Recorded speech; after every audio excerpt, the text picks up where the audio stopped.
তথ্য আপা প্রকল্প দ্বিতীয় পর্যায়ে কর্মরতদের রাজস্ব খাতে স্থানান্তর করা সহ 4 দফা দাবি নিয়ে আমরণ অনশন করছেন মহিলা ও শিশু বিষয়ক মন্ত্রণালয়ের এই প্রকল্পের কর্মচারীরা।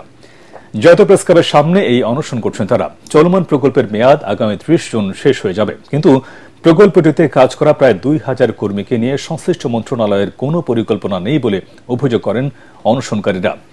সমস্যার সমাধানে সংবাদ সম্মেলনের মাধ্যমে মহিলা ও শিশু বিষয়ক মন্ত্রণালয়ের দায়িত্বশীলদের সময় বেঁধে দিলেও সংশ্লিষ্ট কেউ এখনো যোগাযোগ করেনি বলে জানা তারা।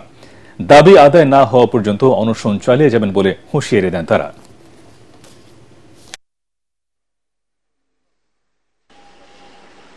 আমাদের খোঁজ খবর কেউ নেয় নাই। আমরা মহিলা শিশু বিষয়ক মন্ত্রণালয়ের কর্মকর্তা কর্মচারী, মহিলা শিশু বিষয়ক মন্ত্রণালয়ের যে সচিব স্যার আছেন উনি একজন নারী, আমার প্রকল্পের পিডি একজন নারী, আমার উপদেষ্টা একজন নারী। এতগুলো প্রেসে নিউজ হয়েছে, ওনাদের কানে নিশ্চয়ই খবর গিয়েছে। নারী সবসময় বৈষম্যের শিকার। আমি একজন ক্যান্সার পেশেন্ট। আমাদের সামনে কি হবে, কি ভবিষ্যৎ, সেই দুশ্চিন্তা, সেই শঙ্কায় আমরা এখানে আজকে আসতে বাধ্য হয়েছি।